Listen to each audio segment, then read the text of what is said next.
What are your superpowers? What are the innate and intuitive abilities and talents that you specifically possess? And how can you better access it and leverage it to your advantage to enrich and enhance everyday life? All great questions. Let's jump into it.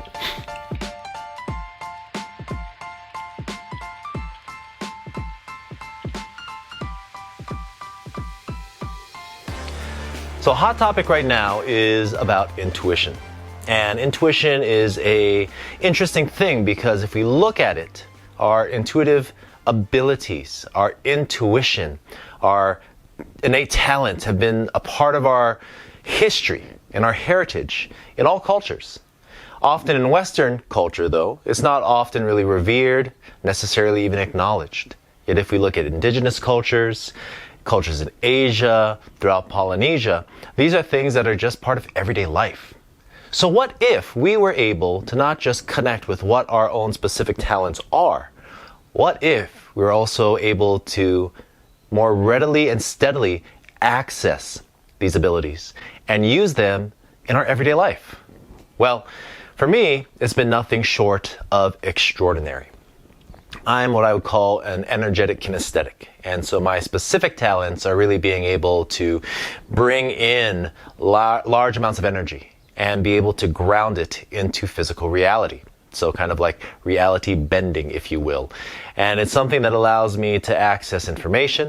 It allows me to access frequency. It allows me to access the higher aspects of myself and be able to bring it into the here and the now.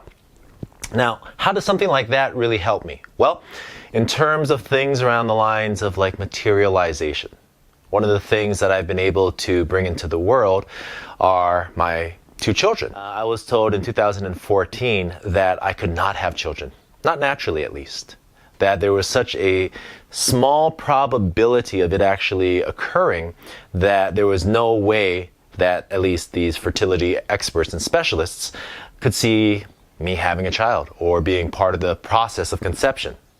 So going into my own abilities, though I didn't really know it at the time, going into aspects of visualization, really reinforcing my own body, being able to uplift my frequency, all of these things allowed a very specific vision. And not just the vision itself of when I would go into my mind's eye, I would see it holding this baby, you know, the smells of the hospital, the beeps and the sounds and the sensations, the warmth of the child in my arms, the sensation and emotion of love and adoration, all of these things just pouring into this moment. To then be able to access the energy within it, of love, of excitement, of inspiration, and be able to utilize all of these sensations and energies to then create and collapse a reality into my life.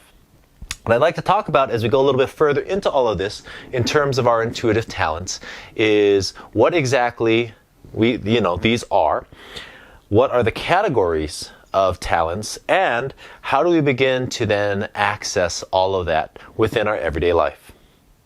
All right, so intuitive talents.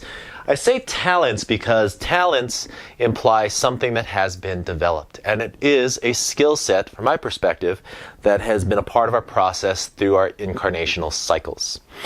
In doing so, we focused, almost like a role-playing game, right? Focused our energy on very specific areas of intuition. Now, generally speaking, those four different areas are, one, kinesthetic. Now, kinesthetic awareness is our body awareness. This allows us to access things in our material reality. So body awareness can be related to spatial awareness. We see this in terms of high-performing athletes at, the Olympic scale. Tibetan monks who can do things that, quite simply, most people are unable to do.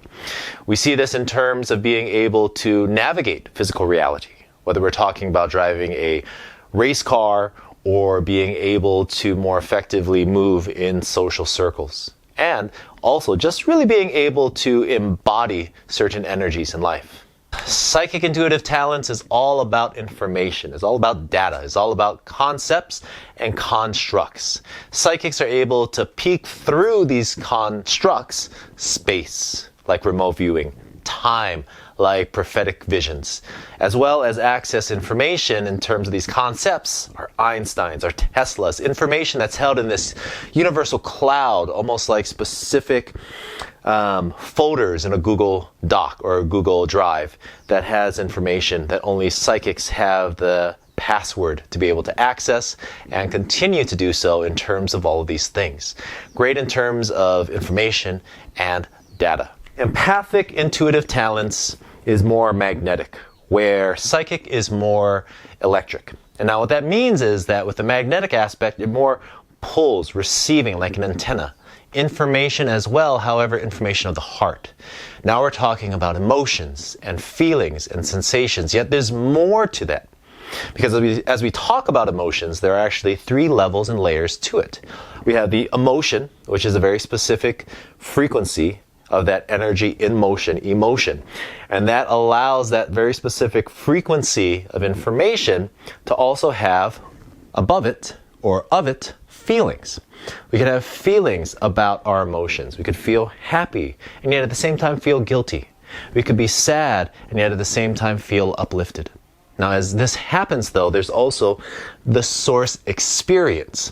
Feeling, emotion, experience. And that experience is where empaths have a tremendous capability to access. Because now we're talking about movement through the astral realm, looking at things in terms of very specific moments in time that a person may feel stuck and or trapped. Because often the emotions that we feel are tied to an experience in our current and other incarnational lifespans. Which means, as we do perhaps like a soul retrieval, if you will, part of our identity and energy and consciousness that is stuck in space and time, we're able to retrieve that. We're able to dissolve the tethers that may be part of our current experience, held by a certain level of trauma that may be affecting how we actually perceive the world itself. Now, energetic intuitive talents are, well, I mean, they can be any one of these, kinesthetic, psychic, and empath, because energetics tap into the very base frequency and energy of what is. And so I'll go into a place and I'll just feel completely off because there could have been something that happened in that place, an event that left a stain or a taint on the actual energy and frequency there. Places that just don't feel good to be in. And at the same time, I can hold something and access the energy that that current thing has. A rock that may have a history of being used in a house, and there could be, a sensation of joy held within that rock.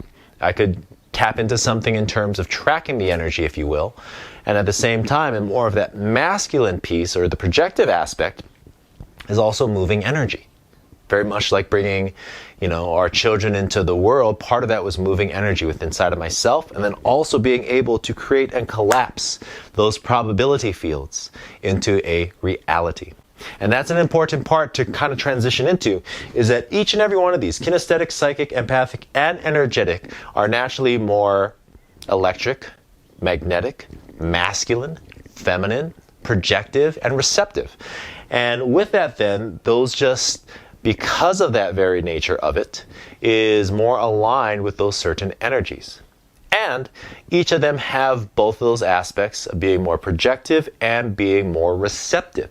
For example, empathic. When a person walks in and just has a sense of emotion, of the room, a feel of the room, right? Perhaps even a sensation of a person who may be going into and through some kind of experience. On the opposite side, some of the greatest storytellers in the world are empaths, because they're able to convey something so powerful, so rich, and so emotional that it has a powerful, potent, and profound experience on others. I think of recently, in terms of empathic abilities, Ian Tongi, who just won American Idol. He's someone, as every time I watch his audition video, I mean, it is tears, because he is not just holding a story, he is projecting, he is radiating an emotion, and that's something that is felt. That is one of the true powers of the empathic ability, especially as it is held within masculine and electric and projective energies. So as we look at all of this, one of the things to acknowledge is that we all, each and every one of us, have access to each and every one of these.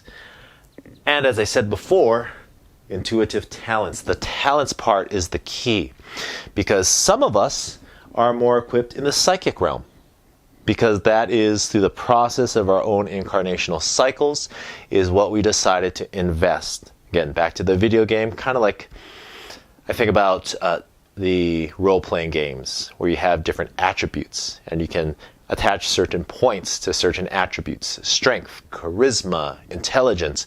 Well, this is very similar. We have in our incarnational cycles invested certain amounts of energy into these areas, which then means that we inevitably have a primary, that which we have invested the most amount in, a secondary, second to that, tertiary, and quaternary. Now, as we go through all of this, it gets to be really interesting because we then have a very specific lineup, which identifies a very specific lane in terms of our talents. For myself, I'm an energetic kinesthetic as my primary and my secondary, psychic empathic as my tertiary and quaternary. So the first two reveals where our talents actually are. The last two reveal where our greatest opportunity exists. I say that rather than like the weakest link, because it's not a matter of weakness in any case, shape, or form. And we can do more to really strengthen these areas as we continue to focus and bolster our primary and our secondary.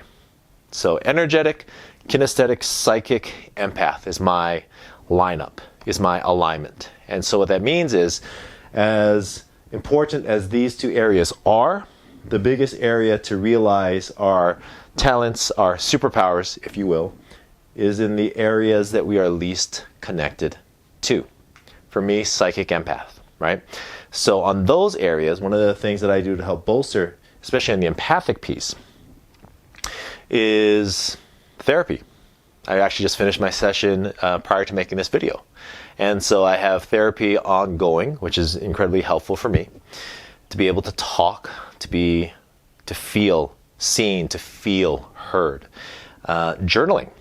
I make a bunch of videos. That's sort of my video journal. There's things that I'm working through and things that I'm processing, things that just sometimes I'm a channel for. Whatever that is, being able to really look at self-expression is a big part of unlocking my own empathic connection, because a big portion of my life I felt undervalued, not worthy. And so as I go through my own process of healing, that aspect of self-expression is incredibly powerful and empowering. Now, with the psychic aspect, that area comes in by always wanting to learn. So I continue to sign up for courses. I have a whole slew of books that I continue to work through, and really always wanting to learn. That's one of my, what we'll talk about in the Genius, one of my energetic impulses is to know. And so I continue to walk in that area of wonder and continue to act with curiosity. As we get into the kinesthetic piece then, that's one of my areas of strength, and so I continue to focus on that as well through walking every day, through exercising 3 to 4 times a week, to being present in my body and the sensations of my body. As in the energetic area, continuing to do a good amount in terms of like spiritual hygiene and energetic hygiene, clearing, cleansing, and purifying my field, being able to access this in terms of frequency and working within that area as well. Because what is really important about the intuitive talents is that if we're looking at our genius, our very reason for being, then one of the things about it is that the intuitive talents portion is our what. This is what we are here to do as we talk about concepts of purpose, as we talk about things about calling, this is the specific skill set that we have worked upon, that we have the greatest capacity to share, to express, and to be in service about. And because of that, we want to be able to figure out, to discern, and to ultimately integrate this part of who we are.